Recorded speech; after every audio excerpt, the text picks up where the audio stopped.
morning, my dear students. Today we are discussing about History Unit 1. The topic is Russian Revolution. Before starting the class, I will ask few questions from previous topic. Are you ready? Okay, let's start. Question number 1. Germany ultimately surrendered in dash. Germany ultimately surrendered in dash. Answer is November 1918. Question number 2. The peace conference opened in Paris dash. The peace conference opened in Paris in dash. January 1919. Question number 3.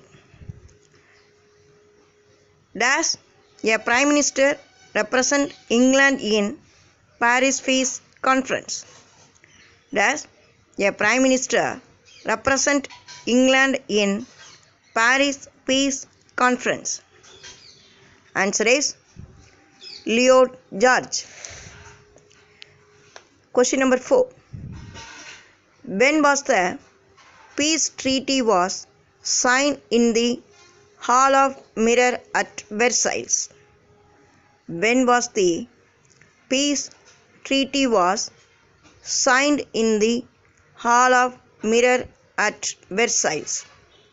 Answer is 28 June 1919. Question number 5. Dash a Prime Minister represent France in Paris Peace Conference. Dash a Prime Minister represented France in Paris Peace Conference. Answer is Clemenceau. Students, I hope you are all got correct answer, isn't it? Well done. Russian Revolution and its impact. The biggest outcome of the war, the Russian Revolution, was unique in world history. The socio-political and economic conditions prevailing in Russia were brought to a head by the vast losses and sufferings caused by the war.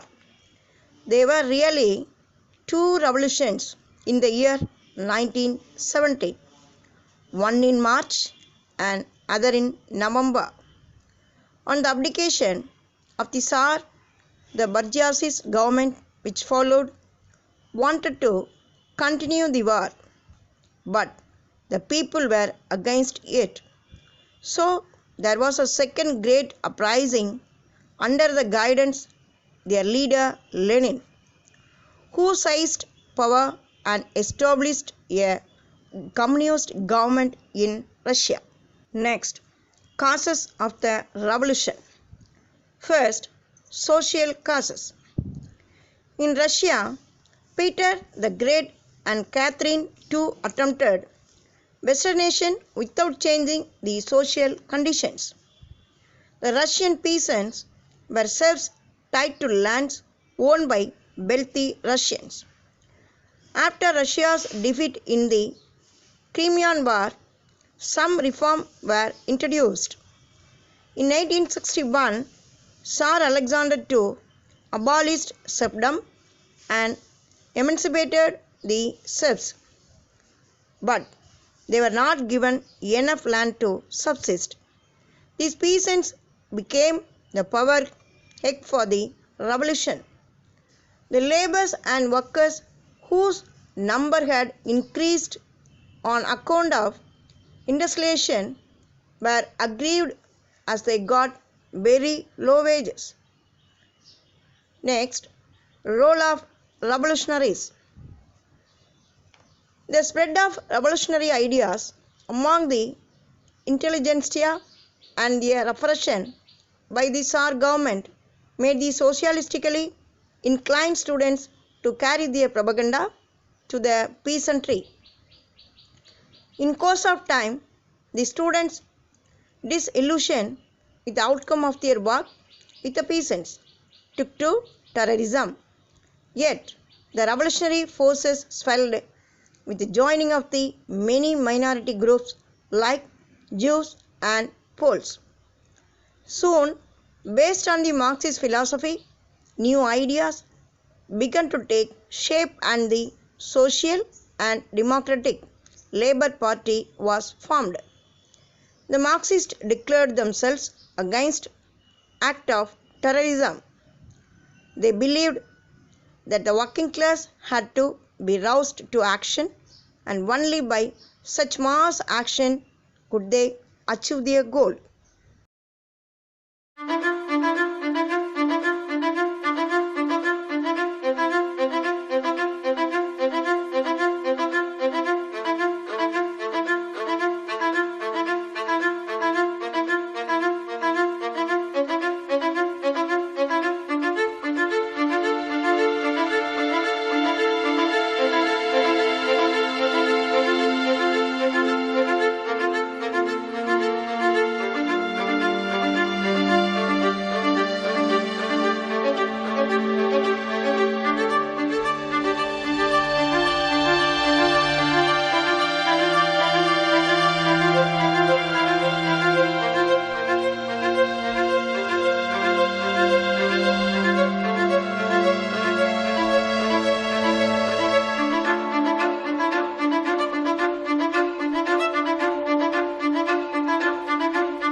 Next, autocracy of the Tsar. Tsar Nicholas II of Romanov dynasty had little experience of government. His wife, Tsarina Alexandria, was a dominant personality and Nicholas was under her strong influence. Nicholas mistrusted most of his ministers and he was surrounded by flatterers, determined that Russia should not be left out the scramble for colonial positions. Nicholas encouraged Russian expansion in Manchuria. This provoked a war with Japan in 1904. The resulting Russian defeat led to strikes on riots. On 23 January 1902, Father Gopon, a priest, organized a march of men, women, and children on the Tsar's Winter Palace in St. Petersburg, demanding a representative national assembly and agrarian and industrial reforms. But police and soldiers fired on the procession. Hundreds were killed and many thousands wounded. The events of this day led to riots, strikes, and violence in which the Governor General of Moscow, an uncle of the Tsar, was killed by a bomb. Nicholas was forced to grant a constitution and establish a parliament, the Duma. This was no longer satisfactory to the left-wing parties that formed a Soviet of workers' delegates in St. Petersburg, led by Trotsky. Similar Soviets were set up in other cities. The Duma gave the middle classes a voice in government, so the moderates were supportive of the government's policy, while the left wing continued their opposition. Next, opposition to Tsar and dissolution of Duma. The outbreak of First World War had temporarily strengthened the monarchy, as Russia allied to France and Britain, as there was rumor of a peerless revolution. Nicholas made himself the commander-in-chief of the army. At the end of 1916, Rasputin, who had a dominating influence over the Tsar and the Tsarina, was murdered by a member of the Tsar's family. The members of St. Petersburg Soviet were arrested.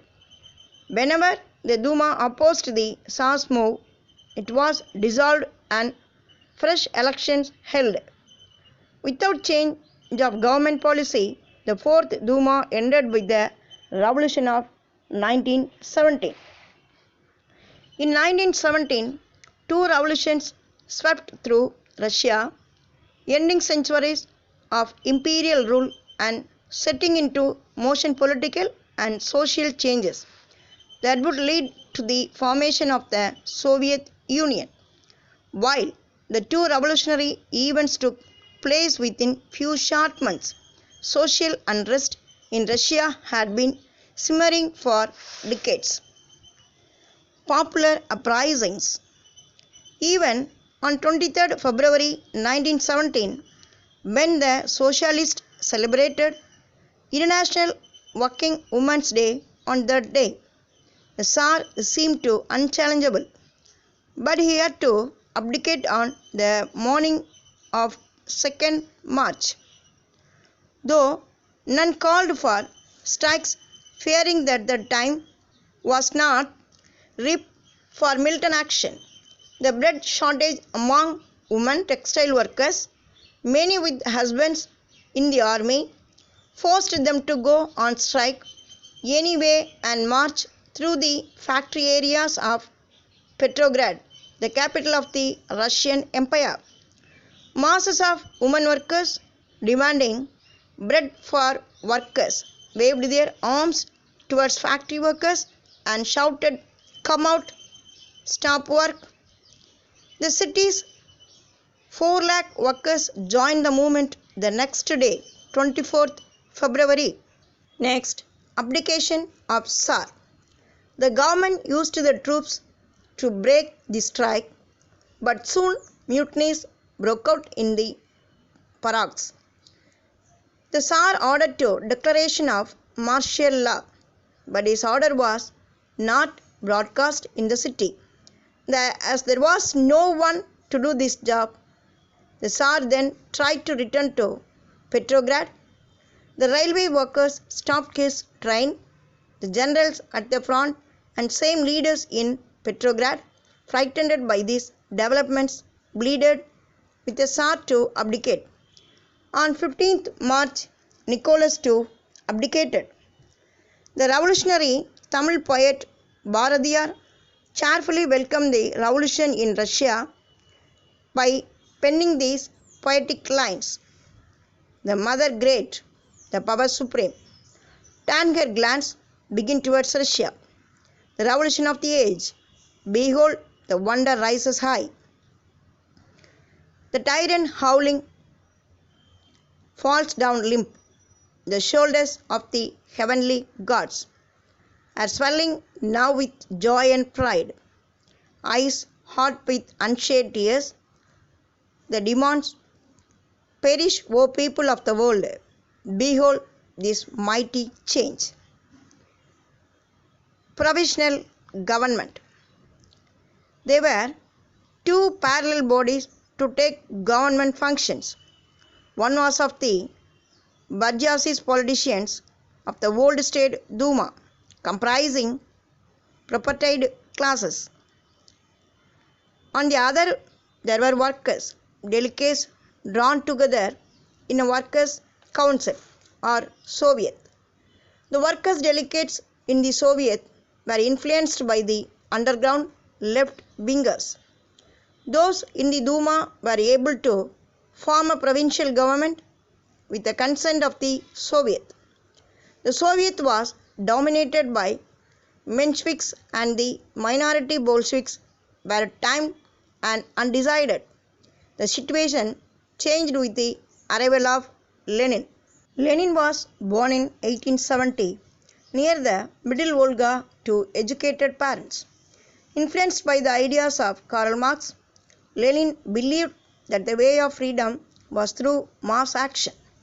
He spent his time taking classes for study groups of factory workers in St. Petersburg on Marxism.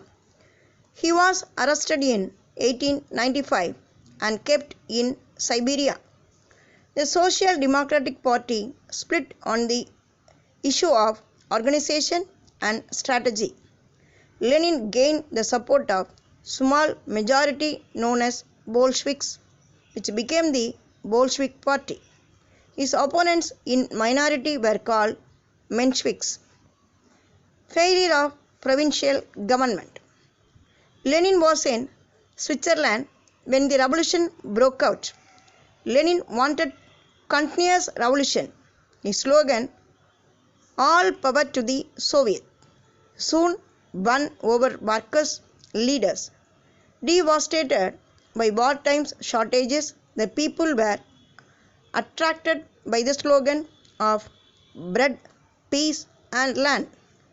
But the provisional government made two grave mistakes. First, it postponed a decision on the demand for the redistribution of land, and the other was government decided to continue with the war.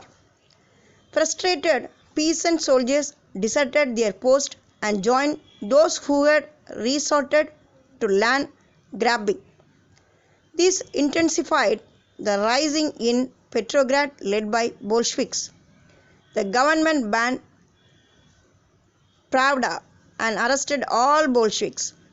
Pravda is a Russian word meaning truth. It was the official newspaper of the Communist Party of Soviet Union from 1918 to 1991.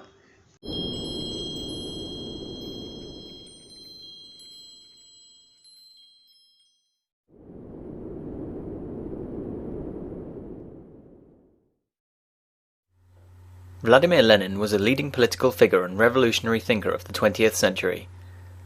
Vladimir Lenin was born in Simbirsk in Russia into an educated family. He was an excellent student at school and went on to study law at university. His radical political attitude was heavily influenced by the fact that his brother was hanged for attempting to assassinate the Tsar, Alexander III.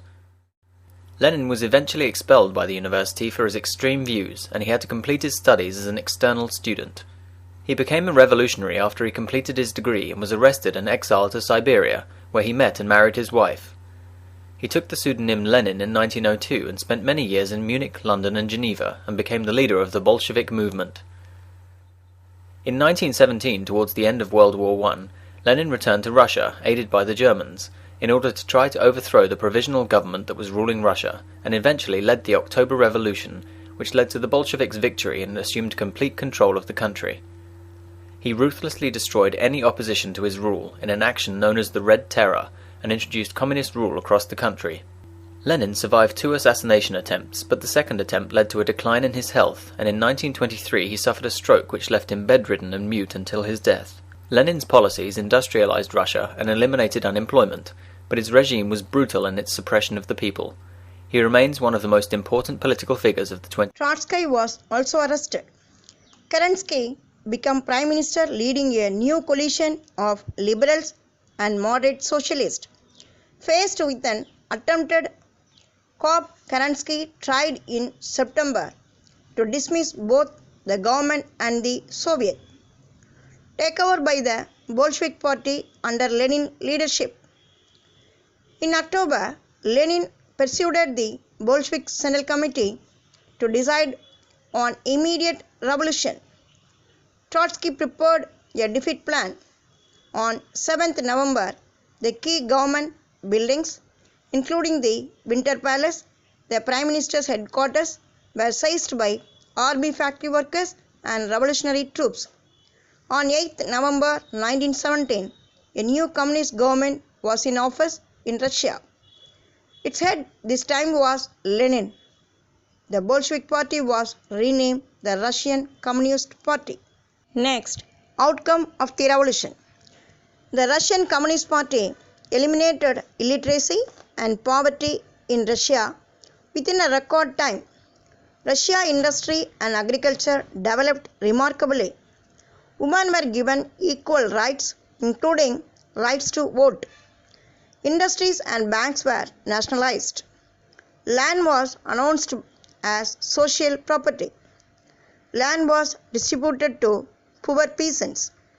Lenin thought the most important factor for the fall of provisional government was its failure to withdraw from World War. So Lenin immediately appealed for peace. Unmindful of the harsh terms dictated by the Central Powers, Lenin opted for withdrawing from the war to concentrate on the formation of new government. In March 1918, the Treaty of Brest-Litovsk was signed. Next, the conclusion of Russian Revolution. The Russian Revolution was a period of political and social revolution across the territory of the Russian Empire, commencing with the abolition of the monarchy in 1917 and ended concluding in 1923 with the Bolshevik establishment of the Soviet Union at the end of the Civil War. The Russian Civil War ended in 1923 with Lenin's Red Army claiming victory and establishing the Soviet Union. After the revolution, new urban industrial regions appeared quickly in Russia and became increasingly important to the country's development. The population was drawn to the cities in huge numbers. Education also took a major upswing and illiteracy was almost entirely eradicated. Global influence of the Russian Revolution. The revolution fired people's imagination across the world. In many countries, communist parties were formed. The Russian communist government encouraged the colonies to fight for their freedom. Debates over key issues, land reforms, social welfare, workers' rights, and gender equality started taking place in a global context. Okay, students, now we are going to end of this session. I hope you are all observing the class properly because all are smart children, isn't it? Well, today's homework, read the topic 3 times. Tomorrow, I will ask few questions from today's topic. So, revise properly. Thank you children. See you next class.